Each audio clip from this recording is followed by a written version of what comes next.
Good evening.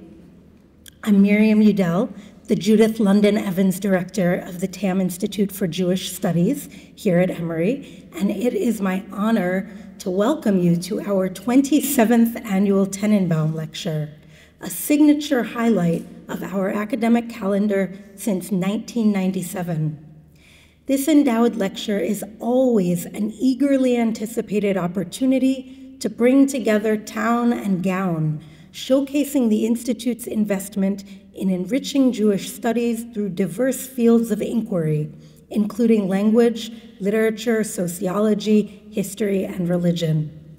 It is a particular pleasure this evening to be able to welcome Mr. Samuel Tenenbaum and his wife Inez.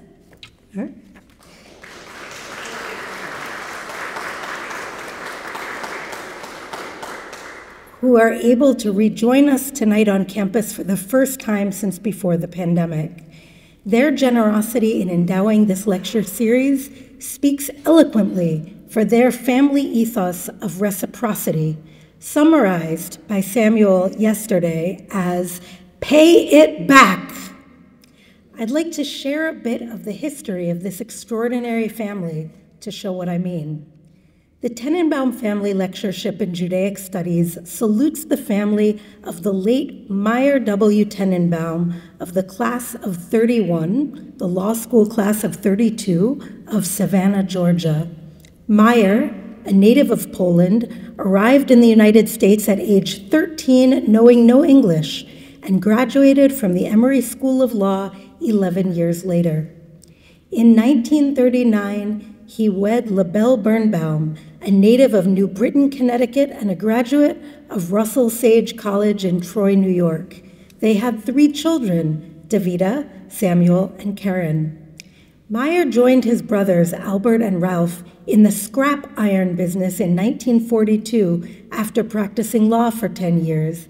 He helped to build and eventually presided over the Chatham Steel Corporation, now a major steel service center with headquarters in Savannah and branches across the Southeast. In 1998, it was purchased by the Reliance Steel and Aluminum Corporation of Los Angeles. The next generation of the family, the children of Meyer and his brothers, many of whom also attended Emory, succeeded the founders in guiding the company. Meyer's son Samuel, class of 1965, retired in 2001 as vice president of the company in Columbia, South Carolina, where he is now president of Palmetto Health Foundation. Meyer loved Emory and credited it for much of the good fortune he enjoyed in his life. His son Samuel has said, "After my father's family and faith came Emory University. Sometimes I think that Emory was his first love because it helped him get his start in life. Education is so important to our family." In that tradition, Samuel's wife, Inez Moore Tenenbaum, was elected in 1998 to the Office of Superintendent of Education for the state of South Carolina and reelected overwhelmingly in 2002. In 2009, she was appointed chair of the Consumer Product Safety Commission by President Barack Obama. Meyer Tenenbaum passed away in 1986, and the family established a full scholarship at Emory Law School in his memory. LaBelle Tenenbaum died in 2001, and as is memorialized through the LaBelle Birnbaum Tenenbaum Enrichment Fund of the Tam Institute for Jewish Studies, which continues to benefit our students. Meyer's son Samuel established the lectureship, but is quick to note that it honors the entire family and its ethos of citizenship and public service, which is expressed through its support of religious, educational, social service, and arts institutions wherever Tenenbaums live today. Generosity begets generosity, of course, and our lecture this evening and the surrounding events owe additional support to several co-sponsors on campus, including the Center for Ethics, the Department of Religion, the Department of Sociology, the Department of Spanish and Portuguese, the Fox Center for Humanistic Inquiry, the Hightower Fund, the Institute for Liberal Arts, the Latin American and Caribbean Studies Program, the Latinx Studies Initiative, the Office of Diversity, Equity, and Inclusion, and the Office of Spiritual and Religious Life. The Tenenbaum Lecture comprises several events and much coordination. None of it would be possible without the diligence, enhanced by good cheer, of the Institute's Executive Director, Paul Entis, our Communications and Events Coordinator, Brent Buckley, and our clutch work-study helper, Rebecca Strug. I extend warm greetings on behalf of Dean Barbara Krauthammer, who was regrettably unable to join us tonight due to illness, and in turn, I send out wishes for her speedy recovery. Now, I am pleased to welcome Professor Hazel Gold to the podium to introduce our guest scholar. Thank you so much, Miriam. And I did not collaborate with Professor Rudell, but I think many of my comments verbatim repeat hers, saying that I welcome you tonight to this lecture, which is indeed one of the signature events of the TAM Institute and is, as I wrote, supported by a large number of co-sponsoring programs, units, departments, and initiatives across Emory, and to which I also would like to extend my greatest appreciation to our TIJS office staff, including Paul Entis, Brent Buckley, and our work-study student, Rebecca. Honestly, it does take a village. We've had many events since Professor Limonic got here, and they would not be possible without their assistance. So I am Hazel Gold, an associate professor of Spanish and also core faculty in the TAM Institute. And as this year's Tenenbaum chair, I am very happy to welcome all of you here tonight, bienvenidos, and shalom, to what I know will be a really fascinating talk by Professor Limonic. Laura Limonic is associate professor and also department chair in sociology at the State University of New York at Old Westbury.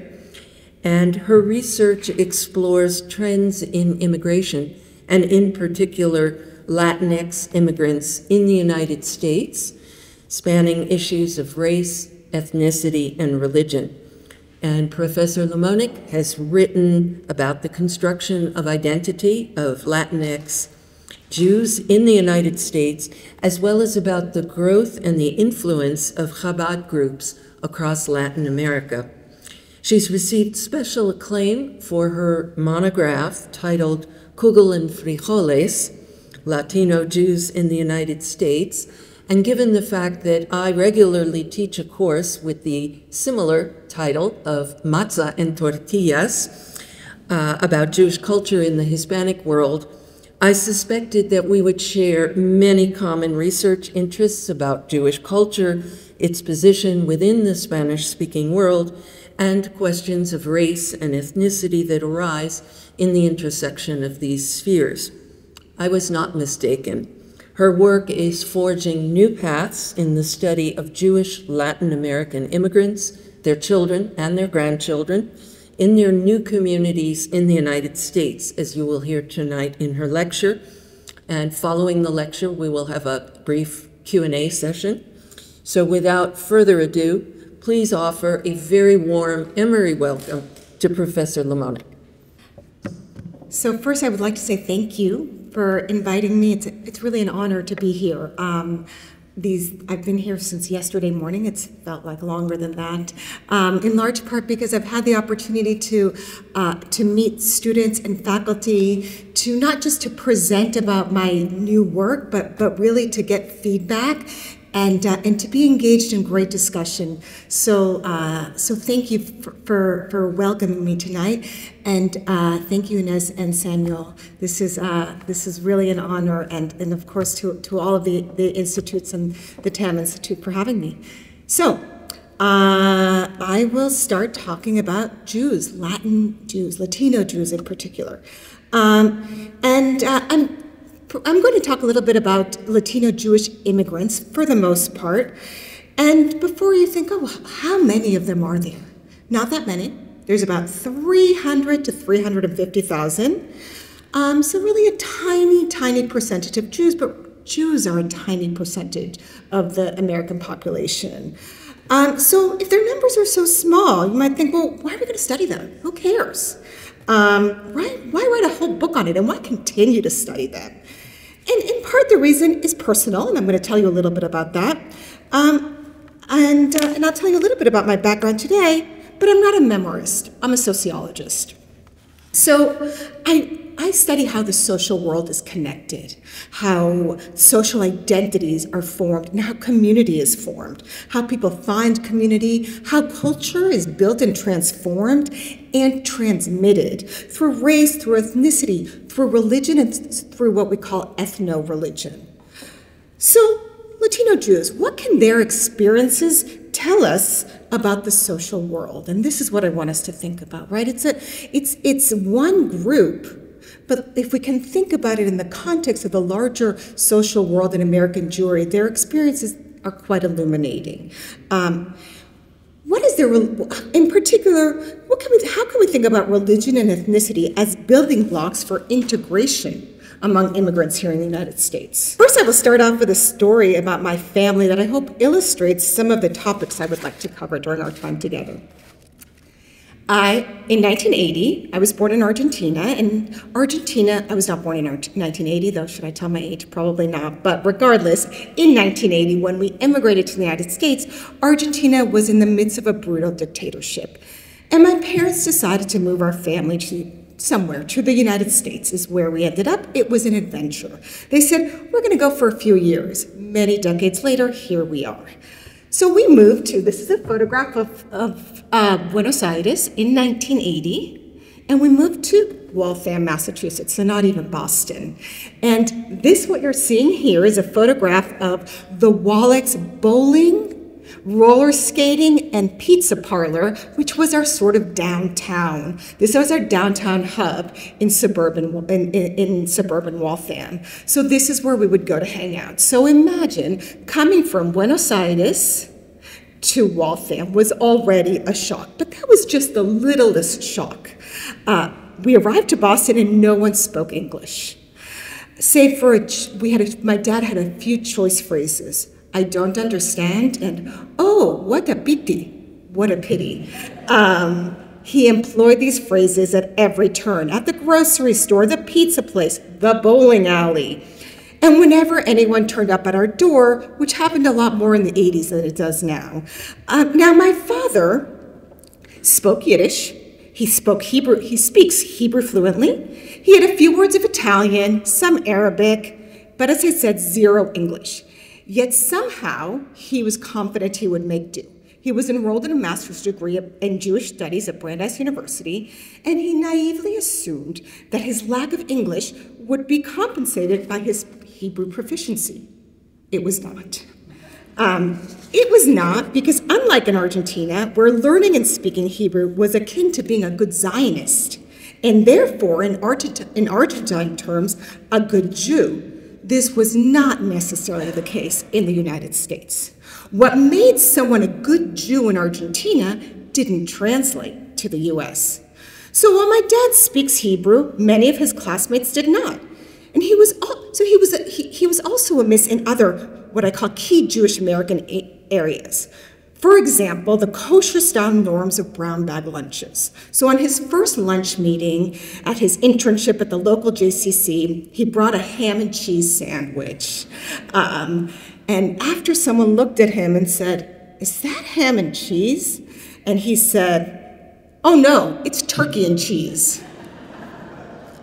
He never brought ham again to the JCC. So I tell these stories, in part because they're anecdotes into our life as immigrants, but also because they point to what we call these micro factors that, along with language, food, behavior, dress, norms, and values, define culture.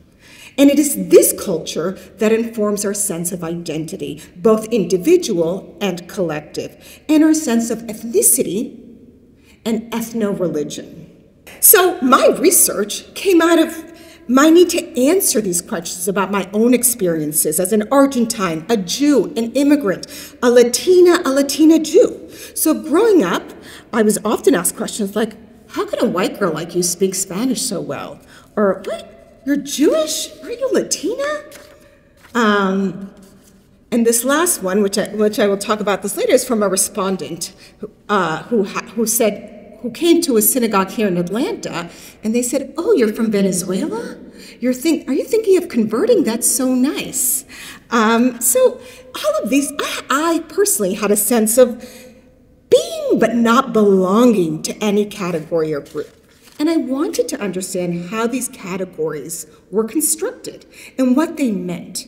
And immigrants become very astute students of differences, in part because we want nothing more than to erase them. We really just want to fit in. So I noted all these differences while I attended Jewish summer camps, the dances at the JCC, religious school, and even college. And so I set out to understand how people identify in terms of race and ethnicity, and how religion plays a role in helping immigrants acclimate and find a place in their new countries. And I went out and I did what sociologists do. I found people to interview. And I interviewed about 85 people, and I attended countless events at synagogues, at holiday parties, at lots of Chabad functions, at Argentine asados. And I asked lots of questions. So how can the case of Latino Jewish immigrants chip away at some of these themes? The story of Latino Jews is essentially a story of immigration. Can everyone see this cartoon? The bottom part says, history marches on, nativism marches in place. And we're seeing the different years in which the United States wanted to keep certain people out. And over time, these certain people assimilate, but there's always a newcomer that is seen as people that want to be kept out. So the last one is that it says, we've got nothing against Mexicans, but they refuse to assimilate. They're ruining our economy. Let's erect a wall. But I will argue that essentially most immigrants assimilate, not all, in different ways, and the story of Latino Jews is essentially one of assimilation. And we know that assimilation is accomplished through economic mobility, by learning the new language of the host country, by taking on new cultures and norms, but it also inevitably involves some changes in ethnic, and for this group, ethno-religion identities. For example, Latino immigrants are not Latino until they come here and they go, oh, what do I check off Latino? And that's an identity that comes as a result of being an immigrant. They might be Mexican, and they're Puerto Rican, and they come here and find that there's other identities either imposed on them or available to them. So this is essentially what I want to talk about today, how immigrant ethno-religion changes, but also how religious communities, Jewish communities in this sense, are changed by the immigrants themselves. And I'm going to touch on a few themes. The first is that place matters. So in other words, where you come from and where you land has an important effect on how your identity and group identity is constructed. That is, your ethnic identity, your social identity, your ethno-religious identity are all affected by where you come from. And we can't disconnect these identities from one another. And moreover, that place is an important factor in understanding how ethno-religious communities, and in our case, how Latino Jewish communities are built. And the second theme I want to touch on is how immigrants access existing religious spaces and how they find community and make meaning in these communities. And the third thing I want to talk about is thinking about how we can complicate our definitions of Jewishness and race in the United States. What does American Jewry mean today, and how is it changing? So, where do Latino Jews come from, and why does it matter? So this is a photograph of Moisesville, which were in the late 1800s, Baron Hirsch funded agricultural colonies in Argentina, and Jews from Eastern Europe went to Argentina and lived in these agricultural colonies, we see here, until 1964. The majority of them left much earlier and moved to Buenos Aires. But Jews have have existed in Latin America for centuries. We know that Latin America has a long history of Jewish migration to the region, dating to the time of the Spanish and Portuguese Inquisition in the late 15th century. And during this time, Jews who settled in countries under Iberian rule were forced to convert to Catholicism, and among those who converted, some continued to practice Judaism in secret, essentially maintaining their Jewish faith. Yet many conversos, regardless of their secret practices, were persecuted and were ostracized from the community or fared even worse fates. So, because of the difficult history of persecution that Jews faced under Spanish colonial rules, few Jewish people in Latin America today can trace their roots back to the Inquisition. Contemporary Jewish communities in Latin America owe their existence to more recent migration trends. During the 19th and 20th centuries, millions of Jews left Europe, Africa, Middle East. They were escaping pogroms, wars, economic downturns. And in fact, the same push factors, right, the reasons that people leave their homes, these wars, these economic downturns, the persecutions, and the pull factors, the increased tolerance and economic opportunities in the Americas, these same reasons that impel people to come to the United States were the same reasons people went to Latin America. So the largest number of Jewish migrants found their homes here in the United States, but a large sector settled across Latin America. So we have in Argentina in the late 1800s, Jews begin to settle there. At the turn of the 20th century, we see more Jews coming to Mexico, to Brazil, to Argentina, and later in 1924, the United States passed something called the Johnson-Reed Act, and they said, you know, no more immigrants. And immigrants, in fact, many families were divided. Half their families were in the United States. They were saving money to send for their brothers or their parents in Europe. And the parents found that once they had enough money, it was 1924, and they ended up somewhere else. So the migration streams are very, very similar. Mexico became a destination for many Jews to seek better lives for their family, particularly from Mexico, from Syria, for example. Venezuela has a large Moroccan population that came particularly in the post-World War II era. And over time, Jews in these countries built strong and vibrant Jewish communities. We would think that the Jewish communities would evolve very much like they did in the United States. And they did to some extent, but there are large differences. So there are a few factors that influence how Jewish communities in Latin America evolved. The first is the Catholic Church. So just a few moments ago, I spoke about the strong influence of the Catholic Church and how Jews had been essentially persona non grata in the eyes of the church in the not too distant past. So Jewish immigrants did not really feel comfortable showcasing their religious identity, or better said, their non-Catholic faith. So their faith and religion made them sort of outsiders. So rather than be religiously different, they chose to highlight their ethnic differences. And Latin America has been plagued by so many economic and political crises. There's been crises after crises after crises. Crises that have left the government unable to provide the services that we here in the United States, for the most part, take for granted. Decent public schools, decent public safety, caveat, not for all communities, we know that this is not the case, recreation. Whereas in Latin America, this was simply not the case. So this here is the Jewish day school at Hebraica. Hebraica is it's a cultural and athletic institution that houses cultural events, it houses schools, it houses important athletic teams, and it's kind of like a JCC times 100, because everybody goes. This is the meeting place. This is where networking happens. And in Venezuela, this is where the school was. So this is a photograph of the school. It's called Colegio Moral y Luces. It's actually called the Theodor Herzl School. Here we go, or Herzl Bialik School. And like this school, these day schools existed all across Latin America, and they continue to exist. In fact, Mexico, for example, has the highest proportion of Jewish students attending day schools.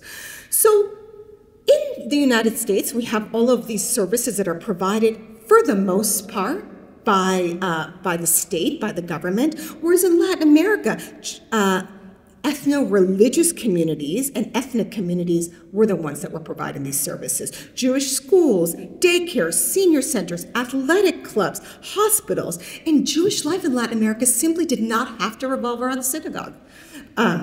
This is not to say that Jews are without religious rights, nor that there is not a large number of observant Jews, and synagogue is not an important part of being Jewish in Latin America. But there are many other ways to be part of a community.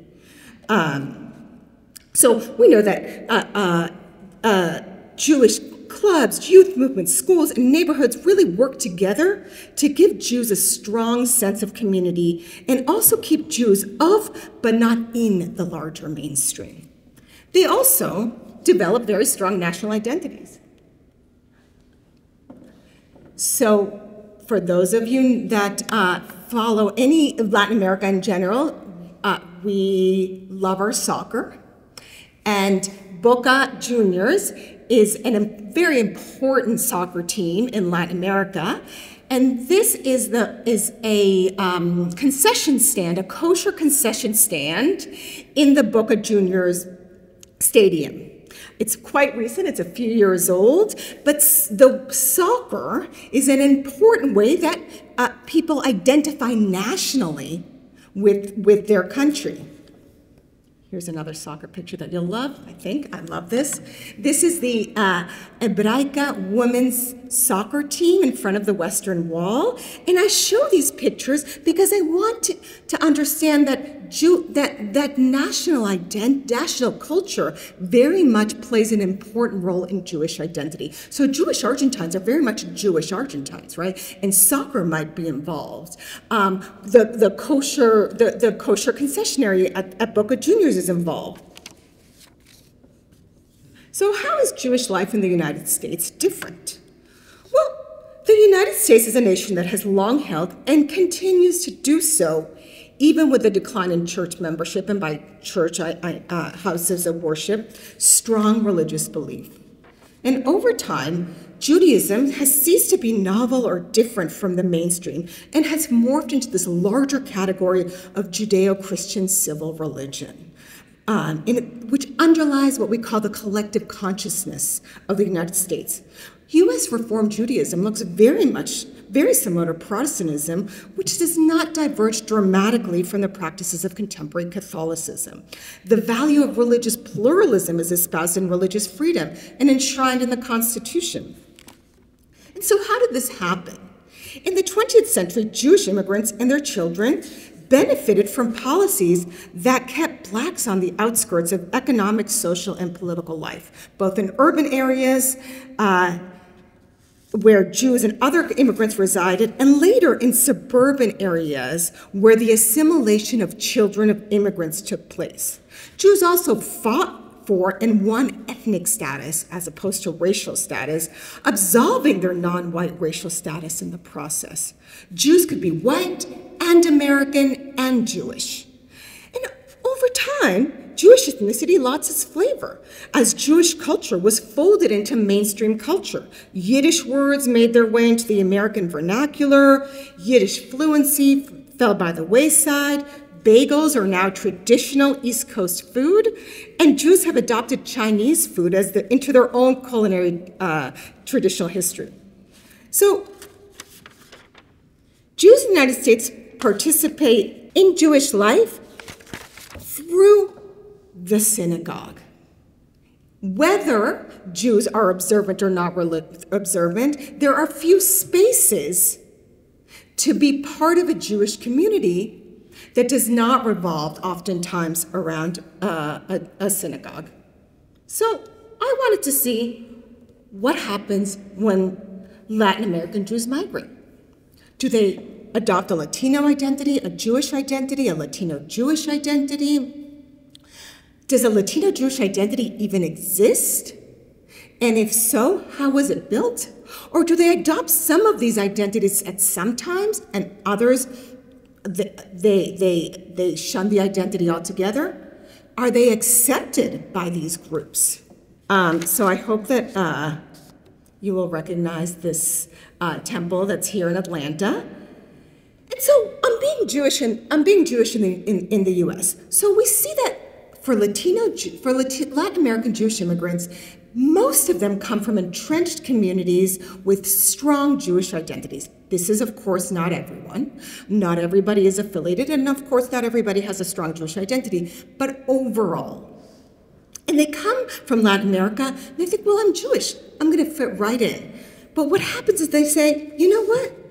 This is not my kind of Jewish. Oh, as Marina, who's an Argentine woman living in Boston, said to me, she said, most Argentines don't go to synagogue to pray. I don't even remember going very often.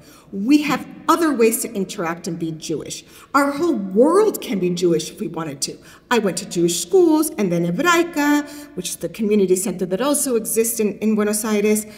But here, we don't have them. There's the JCC, and it fulfills some of the same functions, but it's really not the same. I tried to join a synagogue here, but I just don't feel connected. Now, this doesn't mean that they don't join synagogues, that over time the children don't become part of the synagogues. It just sometimes means that they don't feel the same sense of Jewish communal identity. And oftentimes, Jewish communities are not so welcoming to outsiders or understanding of their diverse background, as the respondent said to me from Atlanta, oh, you're converting. So, as Jews have become part of the mainstream and ethnicity lost its edge, religiosity has really taken center stage.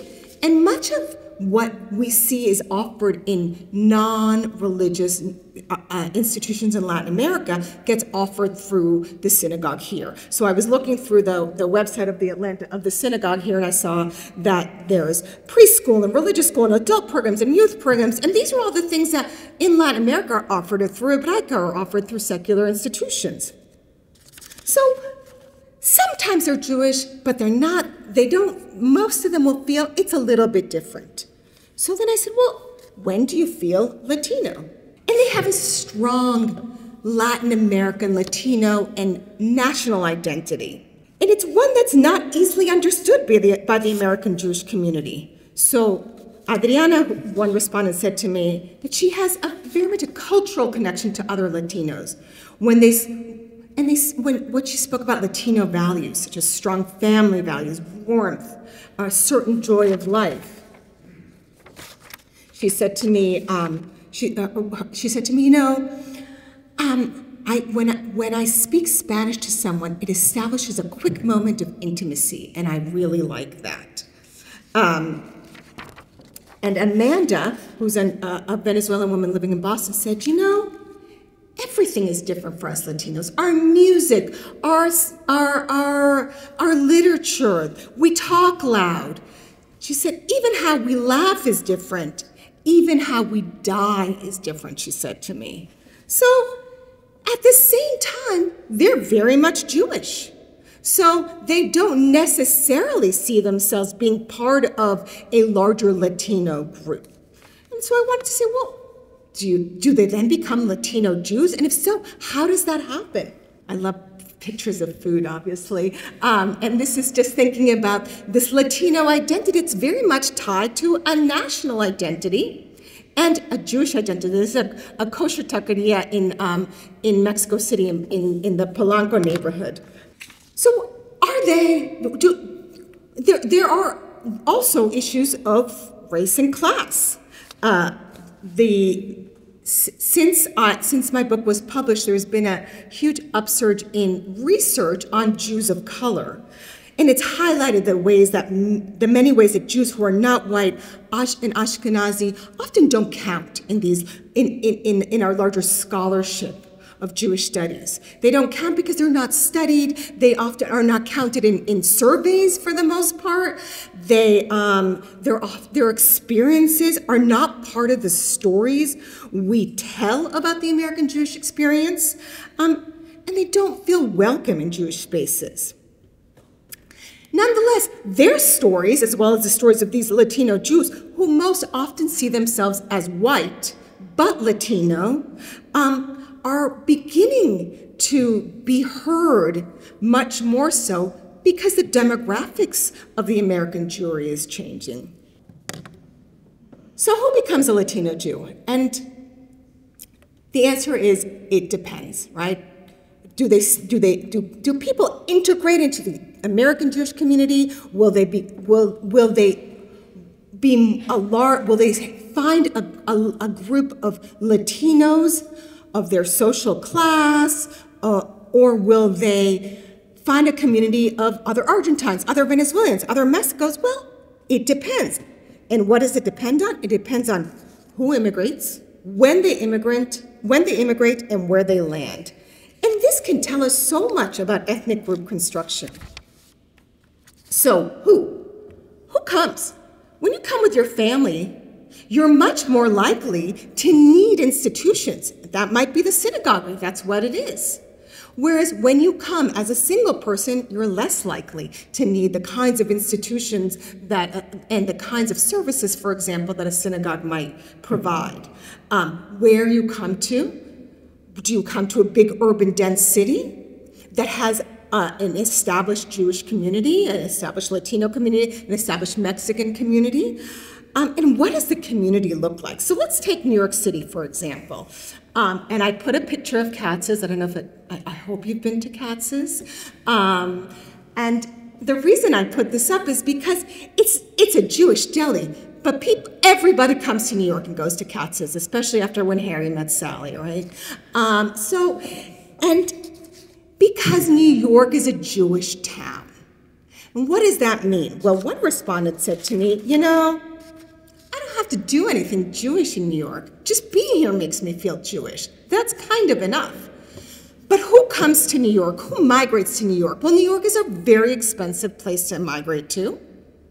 It's also a place where people come for education or for professional opportunities. And that tends to be younger people that might be single or without children. And they're much more likely to find community in their place of work. They're much more likely to find community in their wherever they're studying. And they're less likely to look for other Latin Jews.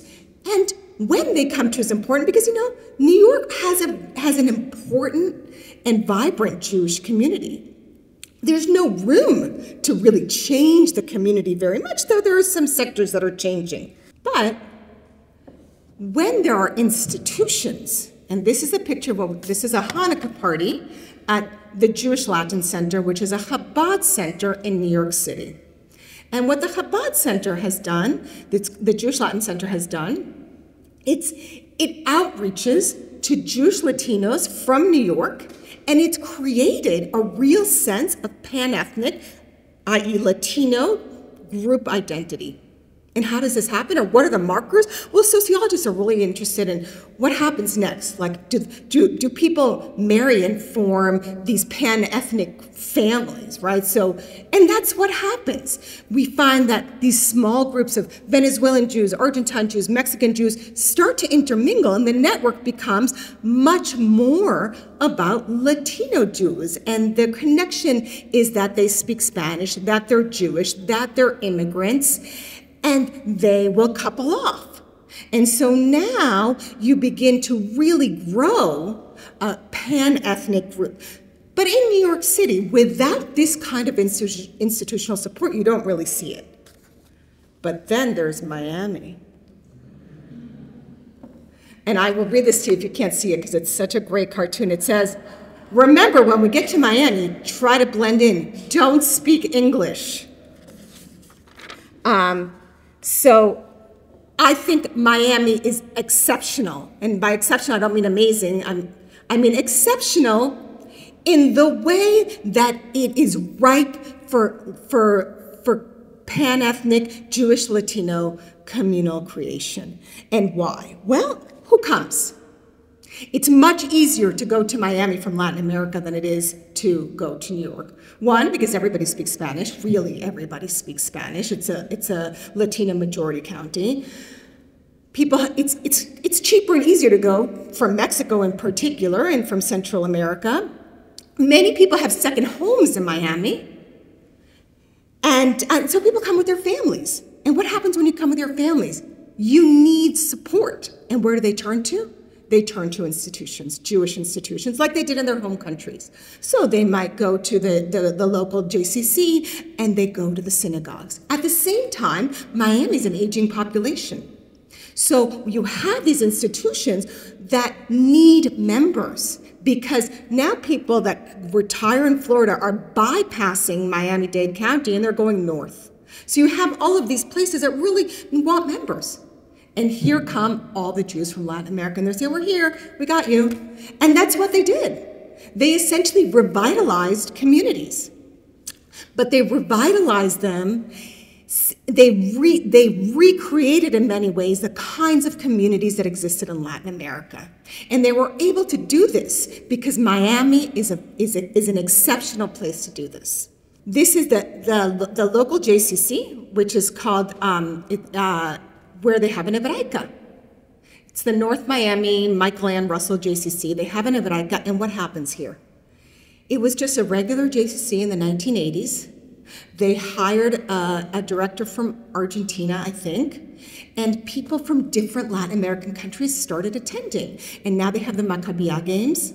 They have the kinds of leadership programs that exist in Latin America that don't exist here, where kids go and study in high school and then go on to Israel.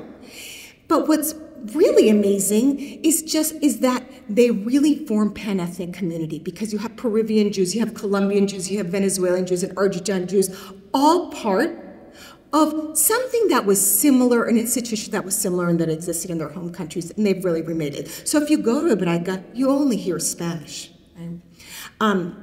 And at the same time, they've started attending synagogue because, when in Rome. So they're in America, and in America, you attend the synagogue. And they very much have remade some of these synagogues. The Sinai Synagogue was Holocaust survivors and an aging population that needed members. So Venezuelan Jews revived the synagogue, and now it's a Latino Jewish synagogue. They have brought in rabbis from Latin America. Everywhere you go, there's pockets of Latino Jewish life, in particularly in North Miami Beach. And this is another synagogue. It's called the Beit Torah Synagogue, where they have services in Spanish and in English, where people from all over Latin America attend, and they might attend Café con Torah.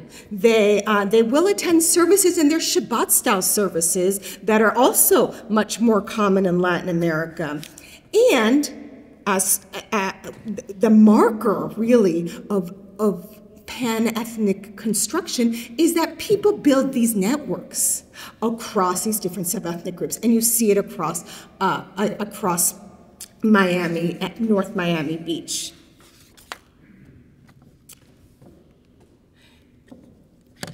And I'm just going to finish up thinking a little bit about what's next. What's next, and some caveats. So the first one is that I speak so much about Jews being part of the mainstream.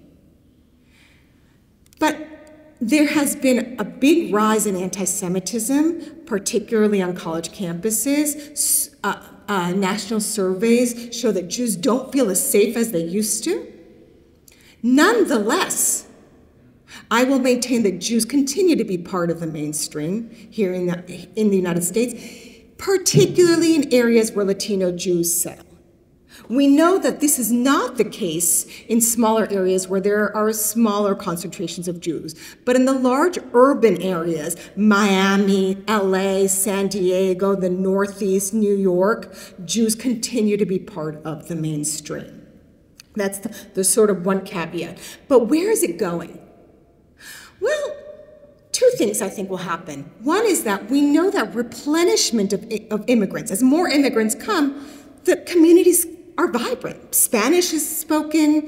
The second generation will keep speaking Spanish if there are more people that will come to replenish the language and the culture.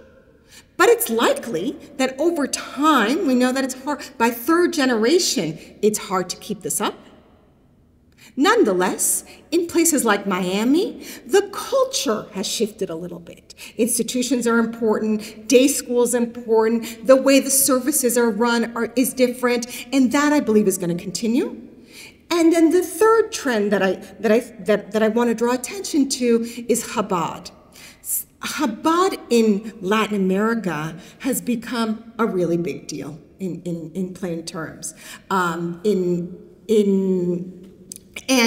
it's also become a meeting place for immigrants and Latino Jews in the United States, because they're able to offer all of these different ways of being Jewish, and they're welcoming in ways that oftentimes, like I said, this is not, when the woman said, this is not my kind of Jewish, people often felt they went to synagogue and said, you know, it's a little cold, the American synagogues. I don't feel welcome. It's not for me. And that's not the case at Chabad, where the first thing they say is, I feel very welcomed. They accept me. And as a result, Chabad is having an outsized influence, an enormous influence on the construction of pan-ethnic groups, but also on the longevity of Latino Jewish groups, in particularly in Miami. We also saw at the Jewish Latin Center in New York. I'm going to end there. I'd love to talk more about Chabad, or really anything, of course.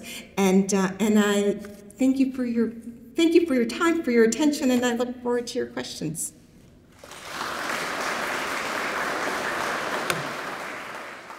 Thank you so much for the talk and the presentation. And we do have a little bit of time for questions and comments with Professor Limonic on her presentation tonight and related topics. The question, in short, is why do Latino Jews know, why can they speak Hebrew so well? What's the motivation in learning Hebrew? There's two things that I think are very important. One of them is that as Zionists, remember I said, well, many of them, and that is changing, and we can talk about that also, but the majority of Argentine, Mexican, Venezuelan Jews have a strong Zionist identity, in part because Israel was very active in local Jewish politics, particularly in Argentina, for example. It also gave them a motherland. So one of the things that Judith Boxer writes about is this idea that Jews in Latin America wanted to have a motherland, and for them that was Israel. So it gave them another identity that they could hold on to. Jews in Latin America have much stronger ties to Israel because they are more likely to have family that live there. They're also much more likely to travel there for longer periods of time.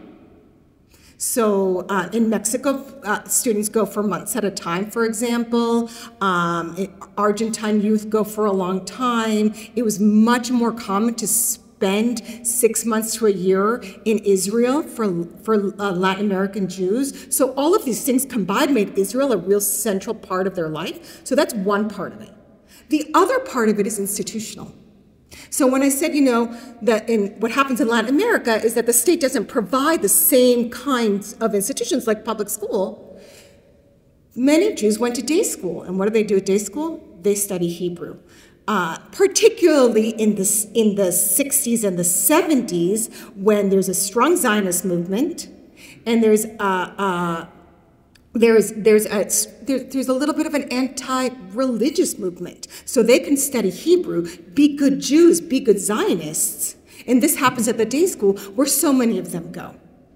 And just to add just to sort of add something, in many of the schools, they taught Yiddish until I think 1980 something was the last year that Yiddish wasn't just taught as like, an afternoon class.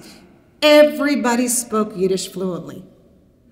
My cousin, who I want to say she must be, I don't know, 5 or 6 years, maybe 7 years older than me, was the last class she was the last one, her class was the last one where Yiddish was taught. So imagine, Argentine Jews speak, Yiddish was spoken like it was here, 50, 60 years ago. Everybody, young people, 10 years older than me spoke Yiddish, and Hebrew was also very much spoken. I mean, I grew up in a Hebrew-speaking household. I don't speak very much Hebrew, but yeah. So one of the things that I have found, and I think it's a super interesting question, because what happens with immigrants is that they often employ I need to re-ask the question. I'm so sorry. Essentially, we want to know, what is the relationship of Jewish Latinos or Latino Jews to other non-Jewish Latinos, and how do they see themselves in comparison or within or outside of that group? And it depends, right? They sort of employ a class, the same kind of social class hierarchy that they did in their home countries. And oftentimes, it's a racialized class hierarchy. So they'll say, well, I'm not like them. We're more educated. They don't understand us. And by they, this is oftentimes Latinos that don't look phenotypically like them, number one. They're much more likely to be in spaces with other Latinos that are of their same social class. Many of my respondents, many of the people I spoke to, when I asked them, well, what is your relationship with them? They said, well, my cleaning lady, they would say to me. So in many ways, it's hard for them to see beyond that. And they also use this social class and this racial hierarchy to elevate their own sense of social identity in comparison. So the question, and that's going to be a hard one to summarize. So essentially, I think we're asking, Latino Jews separate themselves to some extent by their social class, but they inhabit cultures where they very much feel that the local culture that is often influenced, African influence, culture, Latino music. I think I just moved the mic, sorry. Music and language, dance is something that they also adopt, right? And they absolutely do. So I write in my book about a wedding I went to in Vermont. And the wedding was in an inn in Vermont. It was the whitest wedding I've ever been to.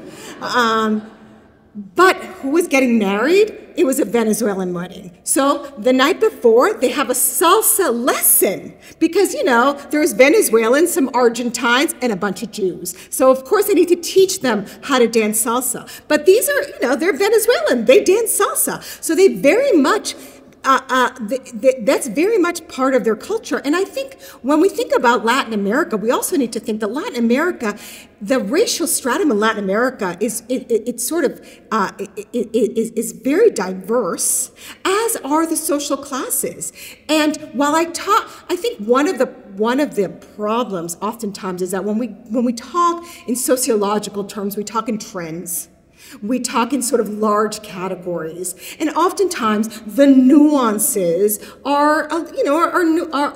we miss the nuances. There are absolutely nuances, and I think that's hopefully when I write about this sort of stuff, the nuances come through. But it's hard to think about this kind of stuff when we're giving this sort of talk. But you're absolutely right, and I don't mean to imply that all Latino Jews feel this way, the majority, right, the trends. But yeah, they absolutely dance salsa.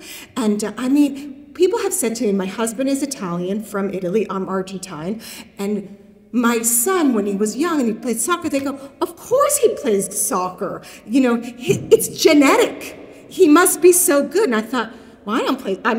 If I were a Jew that was born here, no one would say that to me. My husband doesn't play soccer, but we have these ideas, right, that we place on people of what people should be able to do or because of where they're from. And salsa dancing is one of them. quickly summarize, the outsized influence of the Catholic Church in Latin American countries, essentially, has dictated the ways that Jews are able to live and feel part of Latin American countries, part of society, and interact with folks outside of a closed Jewish group. And I think that's true. But I also think that, and I absolutely think that's true, and I think that this is in large part where I don't feel that kind of Jewish, right? That quote, it's not my kind of Jewish comes from, because it's not their kind of Jewish. But I also think that things are beginning to shift. In large part, we see the rise of evangelicals in Latin America also has sort of shifted some of the power out of the Catholic Church. So that's beginning to shift, and that's an important shift. We're also seeing Latin America has also received many more immigrants. And it's by now the third, fourth generation of Jews in Latin America who, to some extent, have begun to assimilate. And we see many more Jews, particularly in places where the Jews are more likely to be able to become part of the mainstream, outmarry. They marry non-Jews. Is one thing that we're seeing. Another thing that we're seeing is that Jews are more likely to, in Argentina, for example, they don't need to go to the Jewish day schools. They might go to private schools, and it's not the Jewish private schools. So we see a lot more of that happening. But here's what I think is interesting. And when we think about migration, we need to think about the period when people come over and what they left behind. That's the memory they're taking with them. So if somebody came at a certain time where the community was perhaps more closed off, it was more insular, it depended much more on their ethnic networks, that's what they're bringing with them to the United States, and that's how they're inserting themselves here. But newer immigrants, particularly newer Latino Jewish immigrants, in their 20s, are having slightly different experiences, I think. And it will remain to be seen, really, how they will integrate. But I do think that their experiences are shifting a little bit. But I don't think, I think you're absolutely correct, but I think we're going to begin to see a shift, as does my dad, as you all heard. And I will tell you that when I went to high school in Argentina at Hebraica, which was a Jewish day school, what did they serve at the cafeteria? Pressed ham and cheese sandwiches. So we eat pork too. Okay, so for my book, the majority were Ashkenazi, but there were some Sephardi. In large part, the majority of Jews in Latin America are Ashkenazi, though there is a larger proportion of Sephardi Jews in Latin America than the United States. They're still a minority. But I'm currently doing a new project where I'm only interviewing Sephardi Jews. So I'm only seeking Sephardi Jews that live in Miami from Latin America. Oh, yes. Awesome. Great. So that's, and I forgot the question, so I told you I'm going to do that. Okay, sorry. Thank you. I think we're pretty much at time.